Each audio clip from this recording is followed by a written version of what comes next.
ओम नमो भगवते वासुदेवाय। प्रथम स्कंद, पहला अध्याय। श्री सूत जी से शौनक आदि ऋषियों का प्रश्न। मंगलाचरण। जिससे इस जगत की सृष्टि, स्थिति और प्रलय होते हैं, क्योंकि वह सभी सद्रूपों पदार्थों में अनुगत है और असत पदार्थों से पृथक है। जड़ नहीं, चेतन है, परतंत्र नहीं, स्वयं प्रकाश है।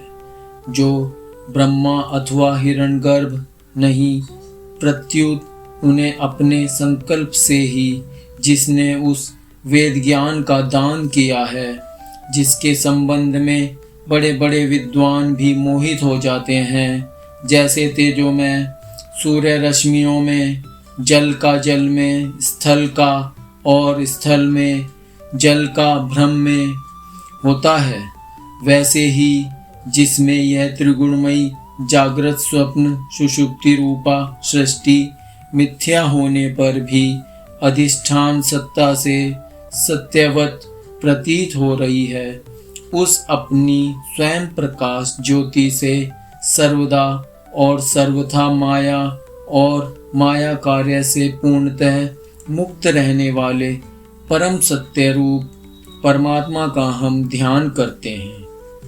महामुनि व्यासदेव के द्वारा निर्मित इस श्रीमद् भागवत महापुराण में मोक्ष पर्यंत फल की कामना से रहित परम धर्म का निरूपण हुआ है। इसमें शुद्ध अंतःकरण सत्पुरुषों के जानने योग्य उस वास्तविक वस्तु परमात्मा का निरूपण हुआ है, जो तीनों तापों का जड़ से नाश करने वाली और परम कल्याण देने वाली है। अब और किसी साधन या शास्त्र से क्या प्रयोजन? जिस समय भी सुकृति पुरुष इसके श्रवण की इच्छा करते हैं, ईश्वर उसी समय अविलंब उनके हृदय में आकर बंदी बन जाता है।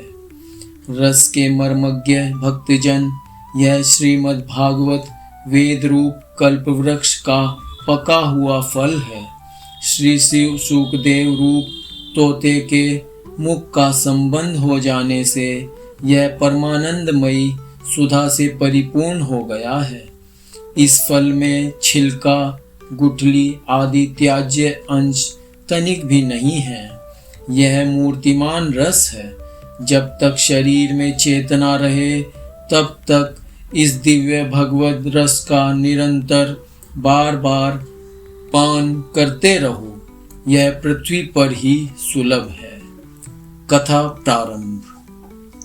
एक बार भगवान विष्णु एवं देवताओं के परम पुण्यमय क्षेत्र नैमिषारण्य में शौनकादि ऋषियों ने भगवत प्राप्ति की इच्छा से सहस्त्र वर्षों में पूर्ण होने वाले एक महान यज्ञ का अनुष्ठान किया। एक दिन उन लोगों ने प्रातःकाल अग्निहोत्र आदि नित्य कर्मों से निवृत्त होकर सूत जी का पूजन किया और उन्हें ऊंचे आसन पर बैठाकर बड़े आदर से यह प्रश्न किया। ऋषियों ने कहा, सूत जी, आप निष्पाप हैं। आपने समस्त इतिहास, पुराण और धर्मशास्त्रों का विधि पूर्वक अध्ययन किया है तथा उनकी भली भांति व्याख्या भी की है। वेदवेत्ताओं में श्रेष्ठ भगवान बादरायण ने एवं भगवान के सगुण निर्गुण रूप को जानने वाले दूसरे मुनियों ने जो कुछ जाना है, उन्हें जिन विषयों का ज्ञान है, वह सब आप वास्तविक रूप में जानते हैं। आपका हृदय बड़ा ही सरल और शुद्ध है। इसी से आप उनकी कृपा और अनुग्रह के पात्र हुए हैं। गुरुजन अपने प्रेमी शिष्य को गुप्त से गुप्त बात भी बता दिया करते हैं। आयुष्मान, आप कृपा करके यह बताइए कि उन सब शास्त्रों, पुराणों और गुरुजनों के उपदेशों में कलियुगी जीवों के परम कल्याण का सहज साधन आपने क्या निश्चय किया है? आप संत समाज के भूषण हैं। इस कलयुग में प्रायः लोगों की आयु कम हो गई है। साधन करने में लोगों की रुचि और प्रवृत्ति भी नहीं है। लोग आलसी हो गए हैं। उनका भाग्य तो मंद है ही, समझ भी थोड़ी है। इसके साथ ही वे नाना प्रकार की विघ्न बाधाओं से घिरे हुए भी रहते हैं। शास्त्र भी बहुत से हैं, परंतु उनमें एक निश्चित साधन का नहीं, अनेक प्रकार के कर्मों का वर्णन है। साथ ही वे इतने बड़े हैं कि उनका एक अंश सुनना भी कठिन है। आप परोपकारी हैं, अपनी बुद्धि से उनका सार निकालकर प्राणियों के परम कल्याण के लिए हम श्रद्धालुओं को सुनाइए, जिससे हमारे अंतःकरण की शुद्धि प्राप्त हो। प्यारे सूत जी, आपका कल्याण हो।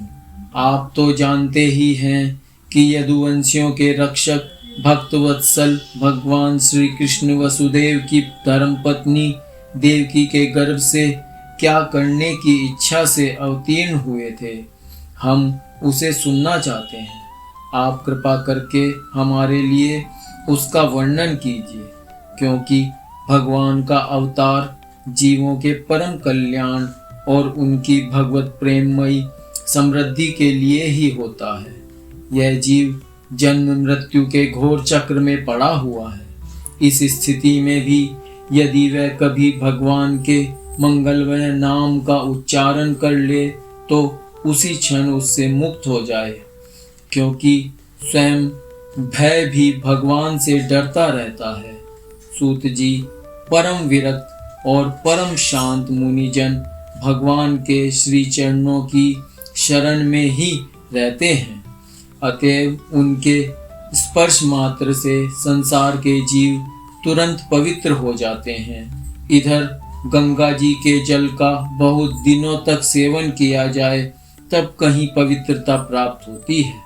ऐसे पुण्यात्मा भक्त जिनकी लीलाओं का गान करते रहते हैं, उन भगवान का कलिमलहारी पवित्र यश भला आत्मशुद्धि की इच्छा वाला ऐसा कौन मनुष्य होगा जो श्रवण न करे।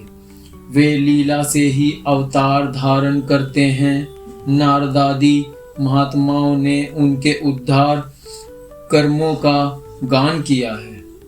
हम श्रद्धालुओं के प्रति आप उनका वर्णन कीजिए।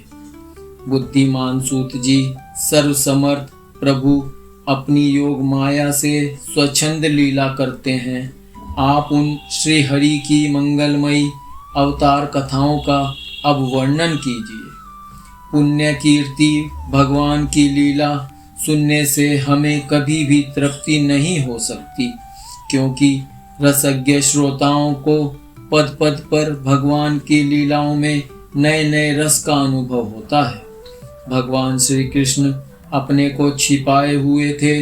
लोगों के सामने ऐसी चेष्टा करते थे मानो कोई मनुष्य हो, परंतु उन्होंने बलराम जी के साथ ऐसी लीलाएं भी की हैं, ऐसा पराक्रम भी किया है जो मनुष्य नहीं कर सकते। कलयुग को आया जानकर इस वैष्णव क्षेत्र में हम दीर्घकालीन सत्र का संकल्प करके बैठे हैं। श्री हरि की कथा सुनने के लिए हमें अवकाश प्राप्त है। यह कलयुग अंतःकरण की पवित्रता और शक्ति का नाश करने वाला है। इससे पार पाना कठिन है। जैसे समुद्र से पार जाने वालों को कर्णधार मिल जाए, उसी प्रकार इससे पार पाने की इच्छा रखने वाले हम लोगों से ब्रह्मा ने आपको मिलाया है। धर्म रक्षक ब्राह्मण भक्त योगेश्वर भगवान श्री कृष्ण के अपने धाम में पधार जाने पर धर्म ने अब किसकी शरण ली है, यह बताइए।